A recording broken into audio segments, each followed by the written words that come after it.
Hello students, आज मैं आपके साथ 12th क्लास के केमिकल काइनेटिक्स चैप्टर से ऑर्डर ऑफ रिएक्शन को डिस्कस करने जा रहा हूँ। इससे पहले हमने रेट कांस्टेंट और उसकी यूनिट्स के बारे में डिस्कस किया था, factors affecting rate of reaction उसके बारे में डिस्कस किया है। Now what is order of reaction? Let us start. Order of reaction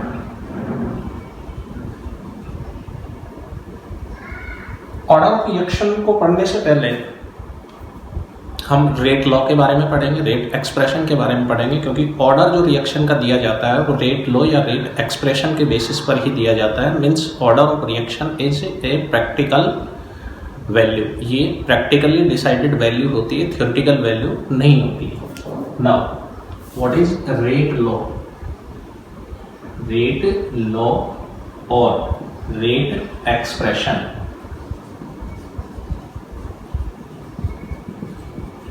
को एक्सपेरिमेंटल रेट भी कहा जाता है। Experimental rate. We have any equation, हमारे पास कोई इक्वेशन है Na plus Mb converted into product from law of mass action. Law of mass action के अकॉर्डिंग जो रिएक्शन की रेट दी जाएगी according to LMA, rate is equal to K into A की पावर N एंड D की power M। This is rate according to law of mass action and this is theoretical rate. ये क्या होती है? Theoretical rate होती है। Now, what is experimental rate?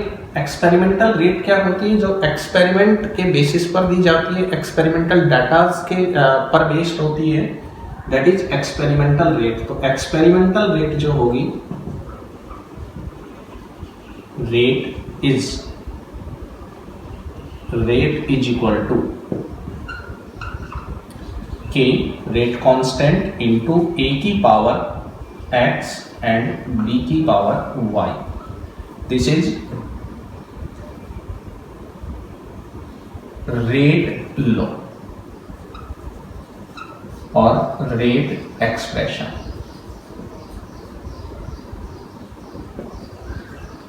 जो experimental rate होती है या एक्सपेरिमेंटल डाटाज पर जो बेस्ड रेट होती है उसको क्या कहा जाता है? रेट लॉ कहा जाता है या रेट एक्सप्रेशन कहा जाता है, जिसके अंदर जो एक्सपोनेंट होते हैं A और B के, वो यहाँ पर जो थ्योरेटिकल रेट है उसमें A और B के जो एक्सपोनेंट हैं इनके बराबर भी हो सकते हैं और इनसे डिफरेंट भी हो सकते हैं। मीन्स X N के बराबर हो सकता है या N से डिफरेंट भी हो सकता है, Y M के बराबर हो सकता है या N से डिफरेंट भी हो सकता है। सबसे पहले हम रेट लॉ को डिफाइन करेंगे, किस तरह से इसको डिफाइन किया जाता है, उसके बाद इसके बारे में भी डिस्कस करेंगे कि ये डिफरेंट क्यों लिखे हैं हमने। Now what is rate law? When rate of reaction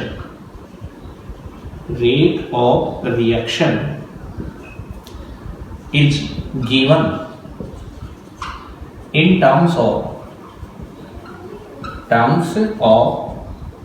concentration, or we can say molar concentration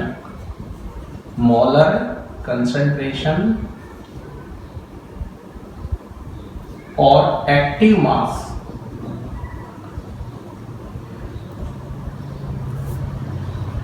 change of reactants raised to some powers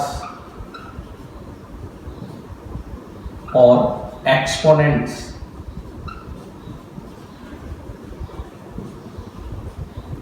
is known as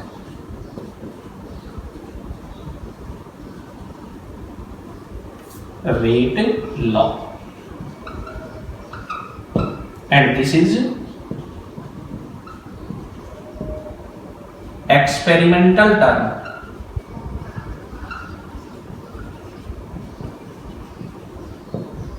ये क्या होती है? एक्सपेरिमेंटल टर्म होती है जो एक्सपेरिमेंटल डेटा पर बेस्ड होती है। मीन्स जो रिएक्शन की रेट है वो हम दो तरीके से डिफाइन एक्सप्रेस करते हैं। एक थियोरेटिकल रेट होती है जो लॉ ऑफ मास एक्शन के बेसिस पर दी जाती है, और दूसरी एक्सपेरिमेंटल रेट होती है जो एक्सपेरिमेंटल डेटाज पर बेस्ड होती है, एक्सपेरिमेंटल डेटाज के बेसिस पर दी जाती है।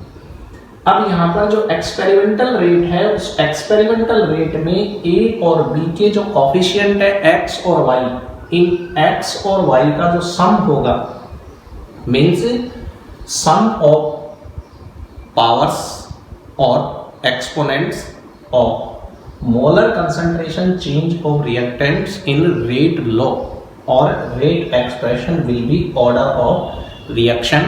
अब हम किसकी बात करेंगे? ऑर्डर ऑफ रिएक्शन की बात करेंगे। रेट एक्सप्रेशन मैंने इसलिए पहले बताया because order is always given by rate expression और we can say experimental rate. Now order of reaction.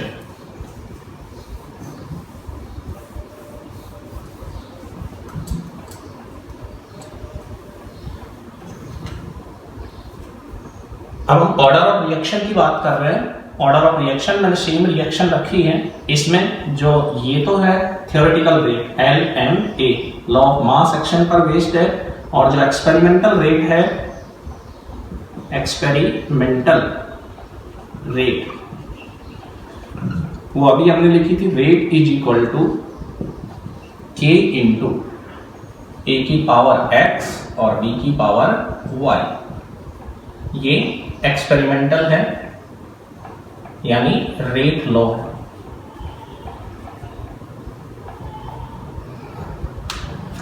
इसके बेसिस पर जो ऑर्डर ऑफ रिएक्शन मैंने अभी बताया आपको, order of reaction is always given by experimental rate not by theoretical rate. Therefore order of reaction is equal to x plus y, sum of powers. मैं इसकी definition लिख देता हूं। ऑर्डर ऑफ रिएक्शन कैसे देते हैं?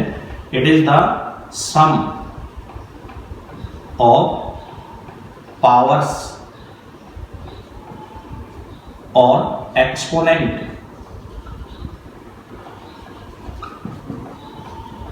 ऑफ मोलर कंसंट्रेशन और active mass change of reactants in rate law or rate expression। This is known as order of the reaction। जो rate expression में रिएक्टेंट्स का मोलर कंसंट्रेशन चेंज है, उनकी जो पावर्स हैं या उनके जो एक्सपोनेंट्स है, उनका सम हमेशा रिएक्शन का ऑर्डर दिया जाएगा। ए के रेस्पेक्ट में अगर हम इंडिविजुअल रिएक्टेंट की बात करूं तो ए के रेस्पेक्ट में यहाँ पर इस रिएक्शन के लिए जो मैं बात कर रहा हूँ, ऊपर वाली रिएक्शन के लिए मैं बात कर रहा हूँ, ए के रेस्पेक्ट में ऑर्डर x है और बी के रेस्पेक्ट में ऑर्डर कितना है? y। और ओवरऑल जो ऑर्डर है रिएक्शन का, ओवरऑल ऑर्डर कितना है? x plus y, x with respect to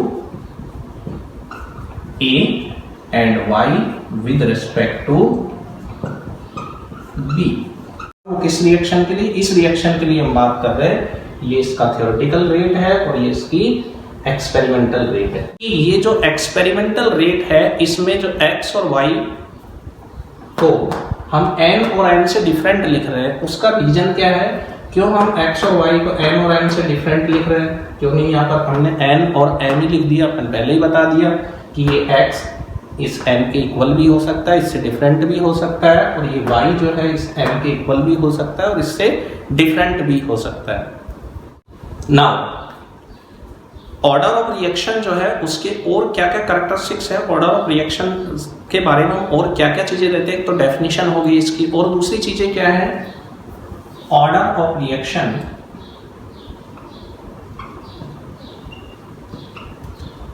may be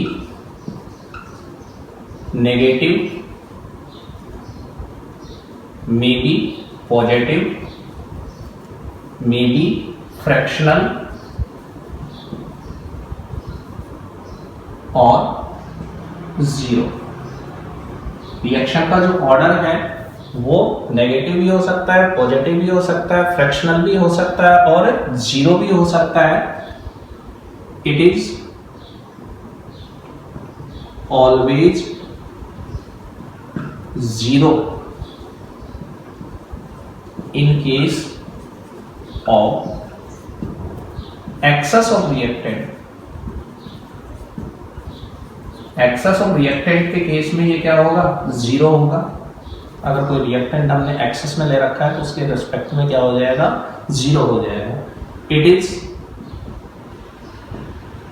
determined by slowest step in multi-step reaction।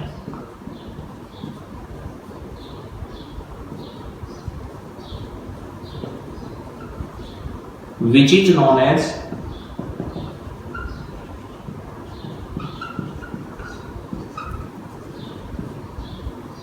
RDS, rate determining step। rate determining step. बात करेंगे इसकी कि क्या होता है rate determining step. Multi step reaction क्या होती है, कॉम्प्लेक्स जो रिएक्शंस है उनको मल्टी स्टेप रिएक्शन कहा जाता है, जो एक से ज्यादा स्टेप्स में कंप्लीट होती है, और जो एक ही स्टेप में कंप्लीट होती है उनको एलिमेंट्री रिएक्शन कहते हैं। इसके बारे में मॉलिक्यूलरिटी जब पढ़ेंगे और ज्यादा अच्छे से क्लियर हो जाएगा। तो ये कुछ और पॉइंट है ऑर्डर के बारे में। ऑर्डर नेगेटिव हो सकता है, पॉजिटिव हो सकता है, फ्रैक्शनल हो सकता है, जीरो हो सकता है। हमेशा स्लोवेस्ट स्टेप से दिया जाएगा मल्टी स्टेप रिएक्शंस के अंदर। एलिमेंट्री रिएक्शंस के अंदर चूंकि एक ही स्टेप होता है तो उसमें उसी स्टेप से रिएक्शन का ऑर्डर लिखा जाता है। For elementary reactions, next point for elementary, मैंने अभी बताया एलिमेंट्री रिएक्शन कौन सी होती है, जो एक स्टेप में होती है। For elementary reactions it can be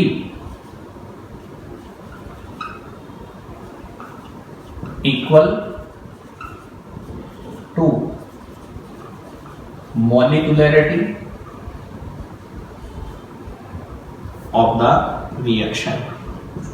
molecularity की नेक्स्ट लेक्चर में बात करेंगे और वहां पर मैं दोबारा से आपको समझाऊंगा कि किस तरह से मॉलिक्यूलरिटी और ऑर्डर डिसाइड होते हैं। एंड लास्ट इसके लिए it can be given for fast reactions। fast reactions के लिए भी दिया जा सकता है moderatory, fast and moderatory slow reaction।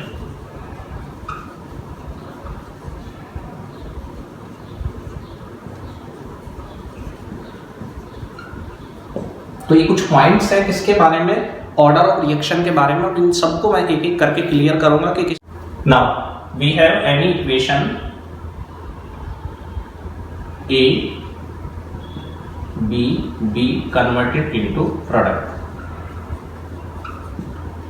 तो लास्ट सेक्शन के अकॉर्डिंग क्या लिखेंगे हम, रेट इज इक्वल टू, ये थ्योरेटिकल रेट होगी k इंटू ए की पावर a एंड b की पावर b, और एक्सपेरिमेंटल रेट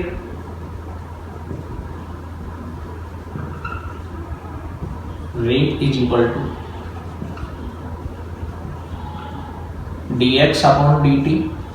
प्रोडक्ट के केस में मैं बात कर रहा हूं क्योंकि रेट किस तरह से देते हैं, माइनस प्लस, तो प्रोडक्ट के केस में क्या होगी, प्लस k इंटू a की पावर x b की पावर y। x और a सेम भी हो सकते हैं और डिफरेंट भी हो सकते हैं, y और b सेम भी हो सकते हैं और डिफरेंट भी हो सकते हैं। अब एक्स और वाई, क्योंकि थ्योरेटिकल रेट लिखते तो हम सीधा ही क्या ले लेते, ए और बी ले लेते, जो भी यहाँ पर मान लिया 2 होता, यहाँ पर 1 होता तो यहाँ पर 2 लगा देते, यहाँ पर 1 लगा देते। लेकिन प्रैक्टिकल रेट या जो एक्सपेरिमेंटल रेट है उसमें हम सीधा ये नहीं मान सकते कि अगर मान लिया यहाँ 2 होता तो मैं यहाँ 2 लगा देता, यहाँ 1 होता तो मैं यहाँ 1 लगा देता, ऐसा नहीं कर सकते। बिकॉज प्रैक्टिकल के बेस पर ये डिसाइड करेंगे कि जब हम किसी रिएक्टेंट की कंसंट्रेशन में चेंज कर रहे हैं, प्रैक्टिकली कैसे डिसाइड किया जाएगा, जब हम किसी रिएक्टेंट की कंसंट्रेशन में चेंज कर रहे हैं तो उसकी रेट में कितना चेंज हो रहा है या उसकी रेट किस तरह से चेंज हो रही है, उस चीज पर डिपेंड करेगा ये कंपोनेंट x और y, और इन दोनों का जो सम होगा उसको हम क्या कहेंगे, रिएक्शन का ऑर्डर कहेंगे। तो overall order of the reaction, order will be x plus y, ये टोटल रिएक्शन का ऑर्डर होगा x with respect to A and y with respect to B, ये अलग अलग होंगे इसके। अब एक्सपेरिमेंटली कैसे x और y को हम डिसाइड करें, फॉर एग्जांपल मैंने मान लिया, अभी मैंने बताया था कि हम कंसंट्रेशन चेंज करेंगे बार बार किसकी, रिएक्टेंट्स की, बार बार रिएक्टेंट्स की कंसंट्रेशन चेंज करेंगे, उसके बेसिस पर हमें x और y के बारे में पता चलेगा। क्योंकि जब कंसंट्रेशन चेंज करेंगे यहाँ पर तो इस x और y एक्सपोनेंट के बेसिस पर रेट में चेंज आ जाएगा, और वो जो रेट में चेंज आएगा उसके बेसिस पर ये डिसाइड होगा। फॉर एग्जाम्पल मैंने A की जो कंसंट्रेशन है उसको चेंज किया और चेंज करके मैंने क्या ले लिया, 2A ले लिया, A की कंसंट्रेशन को चेंज किया और कितना ले लिया, 2A। सिर्फ मैं A के बेस पर अभी A का जो ऑर्डर है यानी x है उसको डिसाइड कर रहा हूं, और जो रेट है उसमें चेंज हुआ, रेट जो है वो चेंज होकर के कितनी हो गई, 4 टाइम्स। अगर मैंने A को 2A कर दिया यानी A को ट्वाइस कर दिया तो जो रेट है वो कितनी होगी, 4 टाइम्स। अब जब A 2A हुआ और रेट कितनी होगी, 4 टाइम चेंज होगी, इसका मतलब यहाँ पर जो x एक्सपोनेंट है ये कितना रहा होगा, 2। जब ये 2 रहा होगा तभी इसको ट्वाइस किया तो रेट चेंज होकर कितनी हो गई, 4। अब मैंने क्या किया, मैंने B को चेंज किया और B को चेंज करके 2B कर दिया। किसको चेंज किया, B को चेंज किया और B को चेंज करके 2B कर दिया, और रेट मेरे पास कितनी आई, 2 टाइम्स, ओरिजिनल रेट की 2 टाइम्स आई। B को कितना किया, 2B किया, और रेट में भी कितना चेंज हुआ, 2 टाइम्स चेंज हुआ। इसका मतलब ये जो y एक्सपोनेंट है यहाँ पर वो कितना है, 1, क्योंकि 1 है तभी ये उतना ही रहा, 2 टाइम्स चेंज किया रेट को, और रेट 2 टाइम्स कंसंट्रेशन को चेंज किया और रेट में भी 2 टाइम्स चेंज हुआ, तो y जो कंपोनेंट है वो कितना आया, या जो एक्सपोनेंट है वो कितना आया, 1। इसका मतलब x और y की जो वैल्यू है ओवरऑल ऑर्डर दोनों के बेसिस पर क्या हुआ, 2 + 1 = 3। दूसरा मैं फिर एक एग्जांपल ले रहा हूं। अब मैंने क्या किया, A को 2A किया, A को क्या कर दिया, 2A कर दिया, और रेट 2 टाइम्स चेंज हुई। कितने टाइम्स चेंज हुई, A को 2A किया, रेट 2 टाइम्स चेंज हुई। इसका मतलब जो x है वो कितना है, 1, क्योंकि 1 होगा यहाँ पर तभी ये रेट 2 टाइम्स चेंज होगी, इसको डबल कर लेते हैं। B को मैंने चेंज किया और B को मैंने क्या कर दिया, हाफ कर दिया, B बिकम 1/2B या B/2। रेट में जब मैंने चेंज स्टडी किया, दूसरा मैंने एक्सपेरिमेंट किया, उसकी रेट में जब मैंने स्टडी किया तो नो चेंज, रिएक्शन की रेट में कोई चेंज नहीं हुआ। जब किसी रिएक्टेंट के कंसंट्रेशन चेंज से रिएक्शन की रेट में चेंज नहीं हो रहा, इसका मतलब ये जो एक्सपोनेंट है यहाँ पर वो कितना है, 0 है, तो y कितना ले लेंगे हम यहाँ पर, 0, क्योंकि इसकी रेट चेंज कर रहे हैं लेकिन इसकी कंसंट्रेशन चेंज कर रहे हैं लेकिन रेट में कोई चेंज नहीं हो रहा। इसका मतलब यहाँ पर 0 है तो ये वैल्यू कितनी हो जाएगी, 1 हो जाएगी, y 0। तो ओवरऑल ऑर्डर जो है वो कितना आ गया, 1 + 0 = 1। इस तरह से डिफरेंट डिफरेंट हम एक्सपेरिमेंट करके देखेंगे। और एक एग्जांपल ले रहा हूं मैं, क्या एक ही कंसंट्रेशन को मैंने 4 टाइम्स किया, कितना किया 4 टाइम्स, तो 4 टाइम्स का मतलब कितना हो गया 4A, और रेट जो है वो चेंज होकर के कितनी हुई 2 टाइम्स ही हुई। रेट में कितना चेंज हुआ 2 टाइम्स, ए को 4 टाइम किया और रेट में चेंज केवल कितना आया 2 टाइम्स आया। तो what will be x, x will be 1/2। क्यों होगा 1/2? क्योंकि यहाँ पर मैं 4 रखूंगा और उसकी पावर कितनी रहेगी 1/2, तो 4 की पावर 1/2 यानी √4 कितना आएगा 2 आएगा। रेट में 2 टाइम्स चेंज हुआ तो x की जो वैल्यू आई वो कितनी आई 1/2। अब मैंने क्या किया, b को 2b कर दिया, डबल कर दिया, और रेट वापस से कितनी होगी 2 टाइम्स, 2 टाइम्स होगी तो y की वैल्यू कितनी आएगी 1। देयरफॉर ओवरऑल ऑर्डर क्या आएगा रिएक्शन का 1 + ½ = 1.5। मीन्स ऑर्डर कैसा हो सकता है, फ्रैक्शनल भी हो सकता है, किसी रिएक्टेंट के रिस्पेक्ट में या दोनों रिएक्टेंट के रिस्पेक्ट में फ्रैक्शनल हो सकता है, ऑर्डर 0 भी हो सकता है। पिछले एग्जांपल में आपको बताया इस तरह से डिफरेंट डिफरेंट कंसंट्रेशन चेंज, यानी रिएक्टेंट्स की कंसंट्रेशन को बार बार चेंज करेंगे और बार बार चेंज करने के बाद में उनके कंसंट्रेशन चेंज से जो रेट में चेंज आएगा उस रेट चेंज के बेसिस पर हम x और y को डिसाइड करते हैं, ना कि बैलेंस्ड केमिकल इक्वेशन में जो नंबर लिखा है उसके बेसिस पर इनको। They may be equals to these number, इनके बराबर भी हो सकते हैं और इनसे डिफरेंट भी हो सकते हैं। तो मीन्स किसी भी रिएक्शन का जो ऑर्डर है या किसी रिएक्टेंट का जो ऑर्डर है वो कैसे डिसाइड होता है, उस पर्टिकुलर रिएक्टेंट के कंसंट्रेशन में जब हम चेंज कर रहे हैं तो उसकी किस पावर के अकॉर्डिंग, वो वापस रिपीट कर रहा हूँ, किसी रिएक्टेंट के रिस्पेक्ट में अगर हम रिएक्शन का ऑर्डर डिसाइड कर रहे हैं तो कैसे डिसाइड करेंगे, उस रिएक्टेंट की कंसंट्रेशन चेंज करने पर उस रिएक्टेंट की किस पावर के अकॉर्डिंग रेट में चेंज हो रहा है रिएक्शन के, that power will be order of that reactant. और जब डिफरेंट रिएक्टेंट्स के ऑर्डर का हम जो एक्सपोनेंट है उनके जो पावर्स हैं उनका सम कर देंगे तो रिएक्शन का क्या आ जाएगा ओवरऑल ऑर्डर आ जाएगा। और मैं एग्जांपल ले रहा हूं, we have reaction 2A + B converted into product। Law of mass action के अकॉर्डिंग अगर हम इसकी रेट लिखेंगे तो वो रेट क्या दी जाएगी, रेट = K × A की पावर 2 B की पावर 1। लेकिन एक्सपेरिमेंटल जो रेट है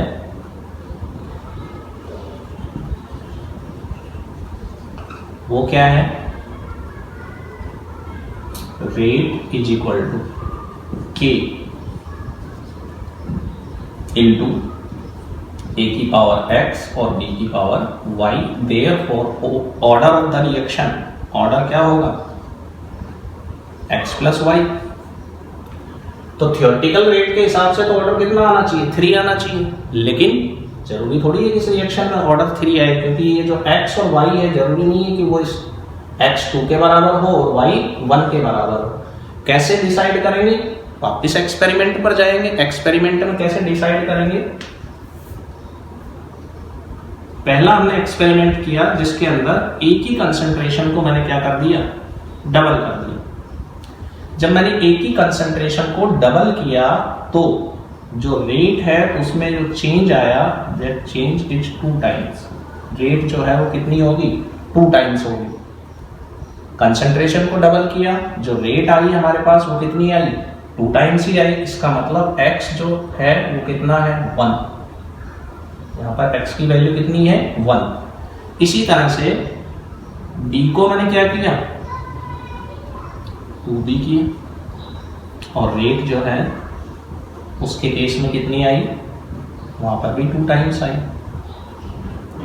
ए को अलग से डिसाइड किया, बी को फिर अलग से डिसाइड कर रहे हैं, बी के रेस्पेक्ट में बी रेट 2 टाइम्स आई, इसका मतलब y जो है एक्सपोनेंट वो भी कितना है 1। तो ओवरऑल जो x प्लस वाई की वैल्यू आई वो कितनी आई 1 plus 1 is equal to 2। Theoretical rate के हिसाब से 2 प्लस 1 कितना आना चाहिए 3 आना चाहिए, लेकिन प्रैक्टिकली जब हमने देखा तो यहाँ पर कितना आया 1 प्लस 1 आया रिएक्शन की मैकेनिज्म के हिसाब से या प्रैक्टिकल्स के हिसाब से। तो this experimental rate will decide order of the reaction, और वो कैसे डिसाइड होगा वो मैंने आपको बता दिया कि किस तरह से किसी रिएक्टेंट की कंसंट्रेशन चेंज करने पर उसकी किस पावर के अकॉर्डिंग रेट में चेंज हो रहा है, that power will become order of that reactant, और डिफरेंट रिएक्टेंट्स की जो कंसंट्रेशन की पावर्स रहेंगी उनका सम कर देंगे तो हमारे पास ऑर्डर आ जाएगा। और एक एग्जांपल ले रहा हूं इसमें,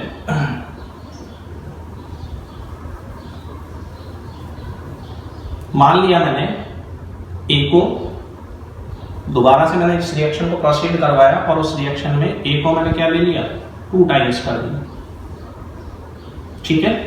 ए को कितना किया 2 टाइम्स किया, और जब ए को 2 टाइम्स किया तो रेट में कोई चेंज नहीं आया, नो चेंज। इसका मतलब x जो है वो कितना है 0। जब कोई चेंज हो ही नहीं रहा, इसकी कंसंट्रेशन में चेंज करने से रेट में चेंज नहीं हो रहा तो x 0 होगा। इसी तरह से मैंने b को क्या किया हाफ कर दिया b/2, और जो रिएक्शन की रेट है वो कितनी होगी 1/4। कितने टाइम्स होगी 1/4 किसकी जो ओरिजिनल रेट थी। जब 1/4 होगी इसका मतलब b/2 करेंगे तो यहाँ पावर कितनी है पावर 2 होगी, तभी तो ये कितना होगा 1/4। तो y के रिस्पेक्ट में जो ऑर्डर है वो कितना है रिएक्शन का 2 आ रहा है, तो ओवरऑल ऑर्डर फिर कितना आया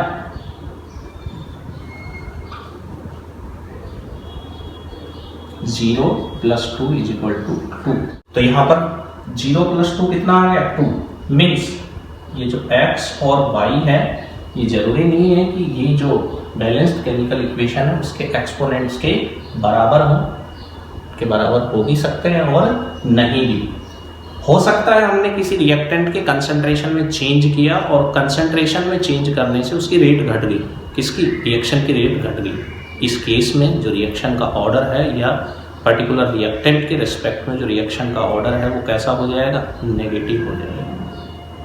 तो रिएक्शन का जो ऑर्डर है वो नेगेटिव भी हो सकता है, जब रेट कम हो जाती है तो ऑर्डर नेगेटिव हो सकता है। और अभी मैंने बताया कि जब अक्सर ये किसी रिएक्टेंट के कंसंट्रेशन चेंज पर जब रिएक्शन की रेट डिपेंड नहीं करती है तो उसके केस में ऑर्डर क्या हो जाता है 0 हो जाता है। और अगर कोई रिएक्टेंट एक्सेस में लिया हुआ है तो एक्सेस में लिए हुए रिएक्टेंट के अंदर क्या होता है जब हम कंसंट्रेशन में चेंज करते हैं तो वो जो चेंज है वो इतना माइनर चेंज होता है कि उस रिएक्टेंट की कंसंट्रेशन रिएक्शन में चेंज नहीं होती। और जब रिएक्शन में रिएक्टेंट की कंसंट्रेशन चेंज नहीं होती तो उसका ऑर्डर क्या लिया जाता है 0 लिया जाता है। इसलिए जो रिएक्टेंट एक्सेस में रहता है उसके लिए भी ऑर्डर हम क्या लिखते हैं उसके रिस्पेक्ट में 0 लिखेंगे। अब मैं बात कर रहा हूं किसकी रेट डिटरमाइनिंग स्टेप की। किस तरह से रेट डिटरमाइनिंग स्टेप जो है या स्लोवेस्ट स्टेप है उसको हम आइडेंटिफाई करेंगे। We have N2O5, 2 molecules N2O5 के डिकम्पोज होके NO2 के 4 मॉलिक्यूल्स और ऑक्सीजन का 1 मॉलिक्यूल बनाएगा। जब इस रिएक्शन की हम मैकेनिज्म के अंदर जाएंगे तो मैकेनिज्म से हमें पता चलेगा कि स्टेप 1 के अंदर N2O5 का 1 मॉलिक्यूल डिकम्पोज होकर के NO2 और NO3 बनाता है।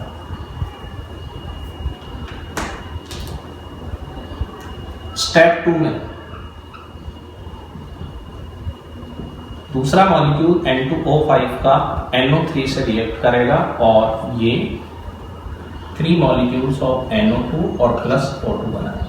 अगर हम ओवरऑल इस रिएक्शन को जोड़ेंगे तो 2 N2O5 will convert into 4 NO2 plus O2 क्योंकि NO3 से NO3 कैंसिल हो जाएगा। This is slow step and this is fast step. ये इसका स्लो स्टेप होता है और ये फास्ट स्टेप होता है। स्लो स्टेप को हम क्या कहते हैं? RDS, rate determining step. अब rate determining step slow step को क्यों लिया जाता है, इसके लिए मैं आपको एक एग्जांपल बता रहा हूँ, जनरल एग्जांपल, कि कोई कोल्ड ड्रिंक बनाने की फैक्ट्री है, उसमें 10,000 लीटर 10,000 लीटर कोल्ड ड्रिंक बनता है लिक्विड पूरे दिन के अंदर। उसी में साथ में जो फैक्ट्री है उसमें दूसरी जगह पर बॉटल्स बनती हैं, 1 लीटर की बोतल बनाते हैं, मान लिया पैकिंग वो 1 लीटर की करके देते हैं, और वो 1000 बोतल बनाते हैं दिन भर में। ढक्कन बनाते हैं एक साइड में, ढक्कन 5000 बना लेते हैं। लेबल कितने बना लेते हैं? लेबल जो है बोतल पर छापने वाले वो 7000 बना लेते हैं। जो कोल्ड ड्रिंक है वो 10,000 लीटर प्रोडक्शन हो रहा है, बोतल है उनका 1000 बोतल का ही प्रोडक्शन हो रहा है, ढक्कन का 5000 का प्रोडक्शन हो रहा है, लेबल का जो लेबलिंग के लिए पेपर तैयार हो रहे हैं वो 7000 तैयार हो रहे हैं। तो जो फैक्ट्री है उसका ओवरऑल जो प्रोडक्शन है वो किस पर डिपेंड करेगा? उस फैक्ट्री का जो ओवरऑल कोल्ड ड्रिंक का प्रोडक्शन है वो डिपेंड करेगा कि सबसे कम रेट से किसका प्रोडक्शन हो रहा है। सबसे कम रेट से किसका प्रोडक्शन हो रहा है? बोटल्स का, केवल 1000 बोटल्स ही बन रही है। तो जो कोल्ड ड्रिंक का प्रोडक्शन है वो बोतल के नंबर पर या बोतल के प्रोडक्शन की रेट पर डिपेंड करेगा कि केवल एक दिन में 1000 लीटर ही कोल्ड ड्रिंक का प्रोडक्शन हो पाएगा, क्योंकि बोटलिंग के लिए हमारे पास बोतल कितनी है? केवल 1000। इसी तरह से किसी रिएक्शन की जो रेट है वो हमेशा स्लोवेस्ट स्टेप से दी जाती है, स्लो स्टेप से दी जाती है। बाकी चाहे उसमें कितने भी स्टेप लिखे जाएं उन पर डिपेंड नहीं करेगी। मान लीजिए 5 सेकंड में कंप्लीट हो जाती है फास्ट स्टेप, तो 5 सेकंड तो रिएक्शन की रेट हो नहीं सकती। रिएक्शन की रेट तो क्या करेगी? किस पर डिपेंड करेगी? जो सबसे स्लो स्टेप हो रहा है, मान लीजिए 20 मिनट में कंप्लीट हो रहा है, तो इस पर डिपेंड करेगी। इस तरह से आप क्या कर सकते हैं? स्लोएस्ट स्टेप को समझ सकते हैं। अब इसके अंदर जो मैं रेट दूंगा रिएक्शन की, जो रेट है एक्सपेरिमेंटल रेट, वो किस पर डिपेंड करेगी? स्लो स्टेप पर, is equal to K into N2O5 की पावर 1। तो जो इक्वेशन थी उसमें 2 मॉलिक्यूल्स थे, लेकिन रेट किस पर डिपेंड कर रही है? केवल एक मॉलिक्यूल के कंसंट्रेशन चेंज पर। तो ये किससे पता चलता है कि जो रिएक्टेंट है उसके कंसंट्रेशन चेंज से रेट में किस तरह से चेंज हो रहा है। इस इक्वेशन के अकॉर्डिंग अगर मैं इसकी कंसंट्रेशन को डबल करूं तो रेट कितनी होनी चाहिए? 4 टाइम। लेकिन ओरिजिनली जब एक्सपेरिमेंटल डाटा के बेसिस पर देखा जाता है तो रिएक्शन में जब N2O5 की कंसंट्रेशन को डबल करते हैं तो रिएक्शन की रेट भी क्या होती है? डबल होती है। ट्रिपल टाइम्स कर देते हैं तो रेट भी ट्रिपल टाइम्स होती है। मीन्स यहाँ पर पावर कितनी है? 1। इस तरह से हम इसकी रेट को डिटरमाइन करेंगे। नेक्स्ट अब मैं कुछ एग्जांपल्स लेकर के चल रहा हूं। मान लिया हमें एक एग्जांपल दिया है कि a chemical reaction is first order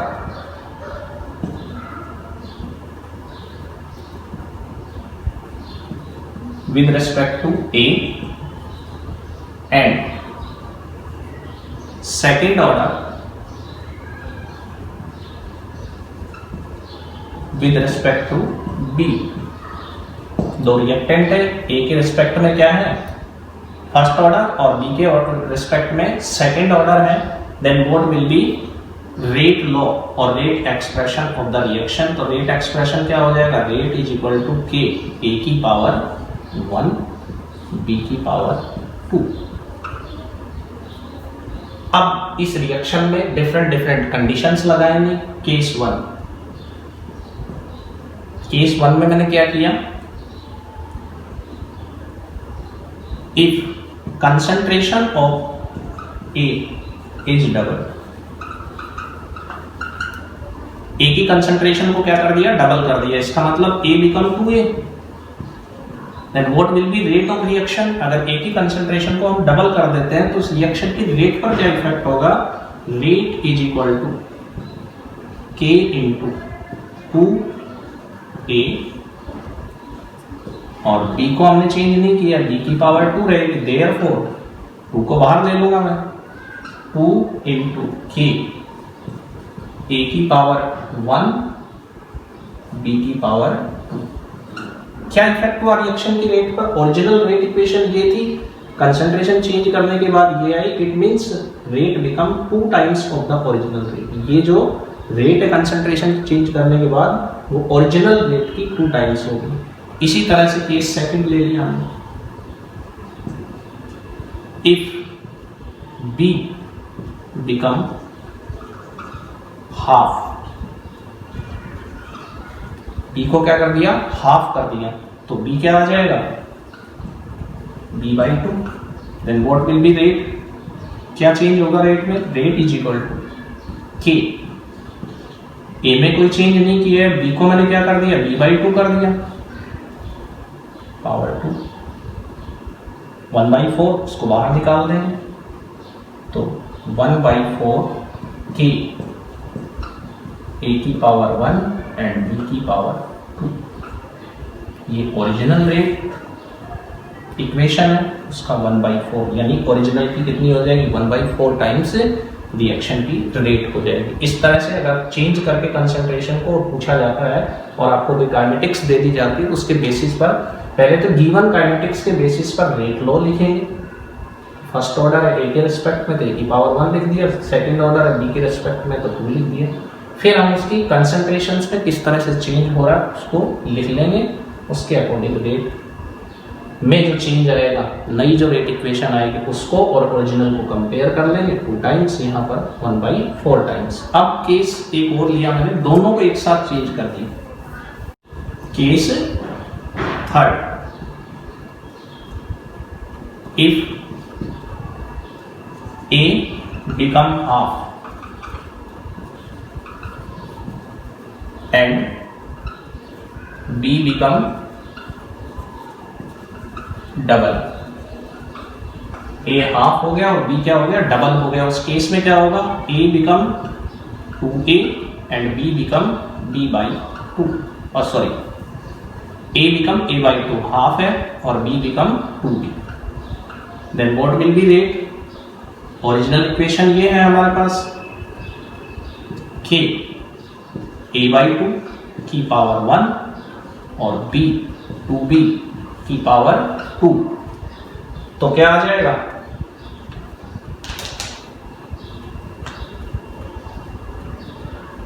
this is 1/2 and this is 4, और फिर ये नंबर 4 हो जाएगा और ये 1/2 हो जाएगा।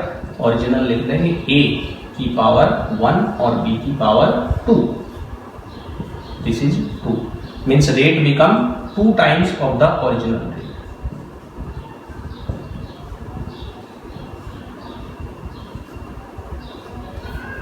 इसी तरह से दूसरे क्वेश्चंस कोई हैं, इसी क्वेश्चन में बात कर लेता हूं एक चीज को, क्या कि if with respect to A जो रिएक्शन है फर्स्ट ऑर्डर है and with respect to B जो है वो क्या है, second order, but A is in excess, A इसमें दिया है, एक्सेस में दिया है, then what is rate law, reaction की रेट लो क्या होगा या एक्सपेरिमेंटल रेट क्या रहेगी। तो जो एक्सेस में है उसके कंसंट्रेशन चेंज को हम क्या मानते हैं, 0 मानते हैं। Therefore rate is given k into D की पावर 2, क्योंकि d के रेस्पेक्ट में रिएक्शन सेकेंड ऑर्डर है तो b के रेस्पेक्ट में सिर्फ एक्सपेरिमेंटल रेट दी जाएगी, a को नहीं लिखेंगे। इसी तरह से हमारे कोई रिएक्शन दे रखी a plus b 2b converted into product, और b किस में दे रखा है, हमें एक्सेस में दे रखा है। और इसके लिए मुझे एलिमेंट्री रिएक्शन है, तो एलिमेंट्री रिएक्शंस में जनरली जो नंबर्स होते हैं उसी को हम क्या मान लेते हैं, रिएक्शन में कंसंट्रेशन चेंज का एक्सपोनेंट मान लेते हैं। तो अगर ऐसा केस दे रखा है a plus 2b converted into product और b एक्सेस में दे रखा है, तो हम रेट क्या लिखेंगे, rate is only depends on a की पावर 1। इस तरह से हम क्या करेंगे, क्वेश्चंस को सॉल्व करेंगे। कई जगह पर आपको बुक के अंदर जो है एनसीईआरटी के अंदर सिर्फ रेट एक्सप्रेशन दे रखा है और जो रिएक्टेंट, जैसे मान लिया अपने पास कोई रेट दे रखी है, rate is equal to k a की पावर हाफ b की power 2। What is order of reaction, केवल ऑर्डर लिखवा रखा है, ऑर्डर विल बी 1/2 + 2। कितना हो जाएगा, रेट एक्सप्रेशन में जो भी कंसंट्रेशन चेंज के एक्सपोनेंट्स है उनका सम होगा 2.5। इस तरह से लिखते हैं। अगर मान लिया कोई रेट इस तरह से दे रखी है k, a की पावर 2 b की पावर 1, तो रेट कितनी, ऑर्डर क्या आएगा रिएक्शन का, ऑर्डर इज इक्वल टू 2 + 1 3। तो this is all about order of the reaction. और डिफरेंट जो रिएक्टेंट्स हैं उनके ऑर्डर को हम किस तरह से डिसाइड करेंगे। लास्ट में फिर मैं बता रहा हूं कि ऑर्डर किस तरह से डिसाइड होगा। जो एक्सपेरिमेंटल रेट है या जो रेट लॉ है उसमें किसी रिएक्टेंट की कंसंट्रेशन चेंज करने पर जो उसकी रेट में चेंज आता है वो रिएक्टेंट की किस पावर के अकॉर्डिंग चेंज आ रहा है, that power will be order of that reactant. और डिफरेंट रिएक्टेंट्स के लिए इस तरह से कंसंट्रेशन चेंज करके रेट में जो चेंज आएंगे उनके बेसिस पर उनकी पावर्स को डिसाइड कर लेंगे, उन पावर्स का सम कर देंगे तो ओवरऑल रिएक्शन का ऑर्डर आ जाएगा। Thank you.